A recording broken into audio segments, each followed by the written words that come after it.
नादिया जो बात कर रही थी थोड़े धीमे लहजे में भी अगर की जाए तब भी बात हकीकत वही रहेगी कि हमारे जो यूट्यूबर्स हैं, हमारे जो स्टार्स हैं, वो खामोश क्यों हैं। उनको मिलियंस यानी इतने लोग फॉलो करते हैं, पाकिस्तान में भी, दुनिया भर में फॉलो करते हैं। इंडिया ही थोड़ी है, पूरी दुनिया में आपको फॉलो किया जाता है। तो जब मुल्क पर एक ऐसा वक्त आया है जहां आपको एक आवाज बुलंद करनी है, हम आवाज होकर एक मैसेज देना अपने दुश्मन को कि हम मुत्तहिद हैं, तो आप क्यों वो मैसेज नहीं दे रहे हैं? उसकी वजह क्या है? अभी तक हमें वजह समझ नहीं आ रही। किसी के पैट्रियोटिज्म यानी किसी के हुब्बुल वतनी पे हम शक नहीं कर रहे हैं। इससे बिल्कुल गलतफहमी में कोई नारा कह रहे हैं कि भाई हुब्बुल वतनी पे शक है हमें, आप पैट्रियोट पाकिस्तानी, ऐसा नहीं है। हमें यकीन है ऐसा नहीं है, लेकिन आप खामोश क्यों हैं ये सवाल है। आप चुप क्यों हैं? किस वजह से? क्या ऐसे आपको के मामलात हैं जिसकी वजह से आप ये कह रहे हैं कि नहीं एक लफ्ज भी नहीं बोलना है अपने मुल्क की? जन्नत मिर्जा की वीडियो आई है जिसमें वो उससे पूछा गया, जब पूछा गया आपसे तब तो यार दो लफ्ज बोल तब तो दो, हाँ। मतलब कितना बुरा आपने जैसे दिया। टिकटॉकर्स के लिए मस्ती मजाक नाच गाना कितना आसान है, और अपने मुल्क के लिए दो लफ्ज बोलना इतना भारी कि कह रही है कि मैं माय लिप्स आर सील्ड। देखिए ना, और उल्टी सीधी वीडियोस बना के दिखाएं, आपको खुद भी आपको दुख होगा, खून जलेगा। अब हमने आप प्लीज ये आप इनको फॉलो कर रहे हैं, ये वो स्टार्स है जिनको फॉलो कर रहे हैं और ये लाखों कमा रहे हैं क्योंकि हमने इनको फॉलो किया। और देखिए हमने तो अभी तक ये तनकीद भी नहीं की। ये देखिए, ये पाकिस्तान अगर है तो आपके पास तो दिखाए ना, अगर नहीं अच्छा दिखा दीजिएगा बाद में। जी बिल्कुल दिखाएंगे। लेकिन देखिए बात ये है कि जब आप ये देखिए जरा इसका कितना बुरा वैसे मौज मस्तियां करवा लो, लोगों को याद रहेगा, ब्रांडिंग करवा लो, कोलैबोरेशंस करा लो, लेकिन मुल्क के ऊपर जब टेंशन आए, कड़ा वक्त आया है, ठीक है ना, नेशनल सिक्योरिटी का मामला, तो कह रही है हाँ मैं कुछ नहीं बोल सकता। तो उल्टी सीधी वीडियोस बना के इस पे भी हम तनकीद नहीं करते। ठीक है, आपका एक काम है, यूट्यूबर्स अपने तरीके से काम कर रहे हैं, वो कैसी वीडियोस बनाते हैं, जो कुछ भी है उस पे हम नहीं कर रहे हैं, लेकिन कोई ठीक वीडियोस भी बना लें। अब मौका है आपके पास। और मैं कहती हूँ टाइम आ गया कि हम अपने टिकटॉक अकाउंट्स, इंस्टाग्राम्स को साफ करें और हटा दें वो लोग जो एक्चुअली नजर आ गए, एक्सपोज हो गए हैं। प्लीज जरा थोड़ा सा मेरे ख्याल अनफॉलोइंग अब शुरू हो जानी चाहिए ऐसे लोगों की जिनसे आपको तवक्को थी, जिनसे एक्सपेक्टेशन थी, and they were not there. थोड़ी देर पहले हम बात कर रहे थे बुशरा अंसारी की, माशाल्लाह क्या बात करती हैं। अब देखिए ना, जब आर्टिस्ट बोलते हैं, अच्छी बात करते हैं, हिम्मत बढ़ती है और फिर हर जगह उनकी आवाज जाती है कि और लोग शेयर करते हैं फिर वो बात। Very very important. आप बुशरा अंसारी की वीडियो देखें, आपको खुद कितना अच्छा लगेगा। जी देखिए जरा, ये क्या आप लोगों ने ड्रामा लगाया हुआ है? इंडिया अपनी पॉलिसीज पे जरा गौर करे। आप लोग अपने ही शहरियों को तंग कर रहे हैं, जिनकी 40 साल पहले शादी हुई, वो बूढ़ी हो चुकी औरतें, उनको आप निकाल के वापस पाकिस्तान भेज रहे हैं। बेपरे वीजा ना देते 40 साल पहले। ये तो पार्टीशन से भी बड़ा जुल्म हो गया। 1-1 साल के दूध पीते बच्चे आप अलग कर रहे हैं अपनी माओ से। बहाना बना के आपने ये सारा ड्रामा किया ताकि आप मुसलमानों को तंग कर सके। और फिर जो हमारे राइटर्स सो कॉल्ड, मैं क्या बोलूं उनसे, जैसे कि उनको तो बहाना ही चाहिए था। एक्चुअली उनको तो मकान किराए पे नहीं मिलता था बॉम्बे में। अपनी एग्जिस्टेंस के लिए वो जितनी चाहे वो कर सकते हैं गुफ्तगू। मुसलमान ही है वो, तो पता नहीं कौन ही बन गए, अल्लाह जाने। मुझे नहीं समझ आती कि दिमाग खराब, इतना भी कोई क्या डरे, कितना लालच करे। चलो जी चुप कर जाए आप। रसीउद्दीन शाह भी तो है, वो चुप बैठे हैं ना, और लोग भी तो चुप बैठे हैं ना, जिसके दिल में जो है वो रख रहे हैं। ये तो पता नहीं क्या कह रहे हैं, तो अल्लाह को नहीं मानते, मगर बाकी तो खुदा को नहीं मानते। ना माने वो अल्लाह पूछेगा आपको, हमें इससे क्या।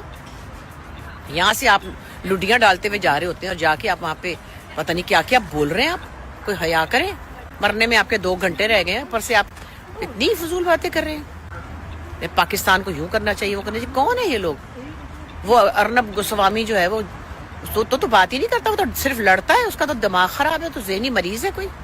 और वो जो दूसरा कोई पता नहीं मेजर है, कोई फालतू पड़ा था रिटायर्ड के, क्या है कि घुस के मारेंगे तो हलवा बनाएंगे। क्या अजीब बातें आप लोग करते हैं, खुदा को माने।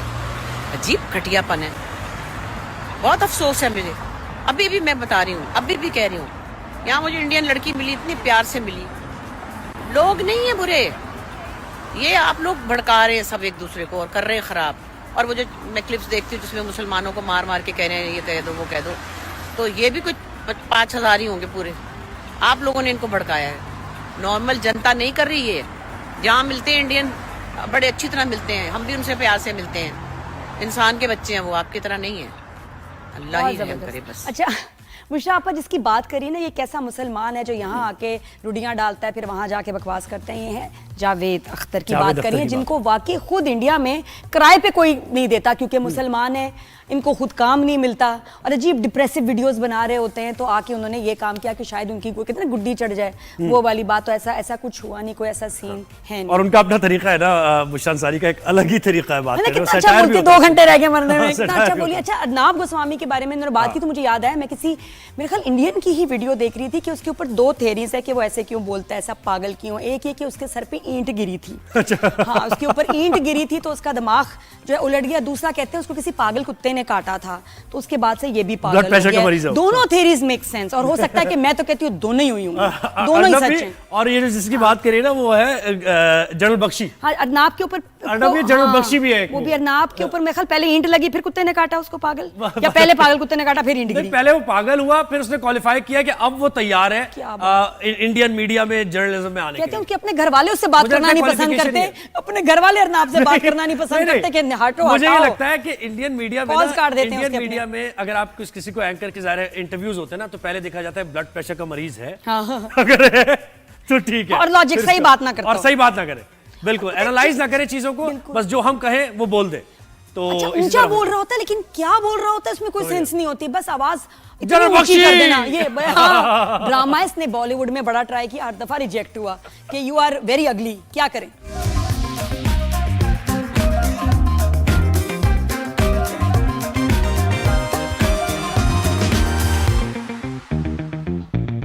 मैं गोरों की वीडियोस इस वक्त देख रही हूँ जो सोशल मीडिया पे आ रहे हैं कि जी सबसे ज्यादा स्वीट लोग, हॉस्पिटेबल जो हैं वो पाकिस्तान के लोग हैं, वो इंडिया गए हैं तो वहाँ लूटे गए हैं और कह रहे हैं भागना है यहाँ से कि लोगों ने हमें लूटा है। पाकिस्तान के उसको कंपैरिजन में वीडियोस लगाई हैं व्लॉगर्स ने कि जहाँ को पैसे ही नहीं ले रहा, जो ज्वेलरी ले रहे हैं फ्री, खा रहे हैं फ्री। लेकिन मैं फिर मेरा दिल पता है वहीं दुखता है आके, बिल्कुल उन इन्फ्लुएंशियल लोगों पे, जो आर्टिस्ट हैं जिनकी बाहर सुनी जाती है, जो यूट्यूबर्स हैं जिनकी सुनी जाती है, और वो इस वक्त खामोश है। मुझे ये बताएं, आपके जो फौजी हैं, जो एयरफोर्स वाले हैं, जो आर्मी है, जो नेवी के लोग हैं, ये आपके लिए लड़ेंगे, ये आपके लिए अपनी जानें कुर्बान कर देंगे। क्यों? ताकि आपकी अगली जनरेशन हैज अ चांस, ताकि आप कुछ आगे खुशियां देख सकें, ताकि आपका फ्यूचर हो। उनका नहीं होगा, उनका नहीं होगा, उनके बच्चे बाप के बगैर अपनी जिंदगी गुजारेंगे। They will sacrifice themselves so you have a chance। बेशर्म हो तुम लोग जो इस वक्त अपने मुल्क के साथ खड़े नहीं हो, और तुम लोगों को अपने फॉलोअर्स, अपनी लाइक्स, अपने व्यूज की पड़ी है। Shame on you, your country needs you right now, where are you. बेशर्म है ये लोग, इनको मार्क करना चाहिए। हमने इनको स्टार्स बनाया और ये इस वक्त इंडिया की फैन फॉलोइंग के साथ खड़े, इनको वो फिक्र पड़ी हुई, हमारे ड्रामे बंद हो गए, हमारे व्यूज नहीं आने। शेम ऑन यू, जाओ जाके बॉर्डर पे खड़े, जाओ जाके, जाओ जंग लड़ो ना। क्या करोगे तुम लोग? क्या अपने मुल्क के लिए करोगे? क्या दोगे? सपोर्ट तो कर नहीं सके और जान ही देंगे ये फौजी हमारे लिए। हम जो आज सो रहे हैं आराम से बैठे हुए हैं क्योंकि वो जी हमारे समुद्र, हमारी जमीन, हमारे आसमान को कॉन्स्टेंटली पेट्रोलिंग कर रहे हैं, घर नहीं गए। पहले ये आगे गोली खाएंगे। तुम लोग क्या कर रहे हो, हम लोग क्या कर रहे हैं? असल में हर पाकिस्तानी की सोच यही है, और हर पाकिस्तानी के जज्बात, इमोशंस ये हमारे स्टार्स हैं, ये हमारे सेलिब्रिटीज हैं, इनको हमने यहाँ बिठाया हुआ है, ऊपर जिम्मेदारी ज्यादा। सही कह रही है। और ये एक स्टेटस लगाते हुए इनको मौत आती है, कुछ बात करते हुए इनको तकलीफ होती है। थोड़ा सा समझाएं, पानी मंगा भाई, पानी लेके आए नादिया के लिए।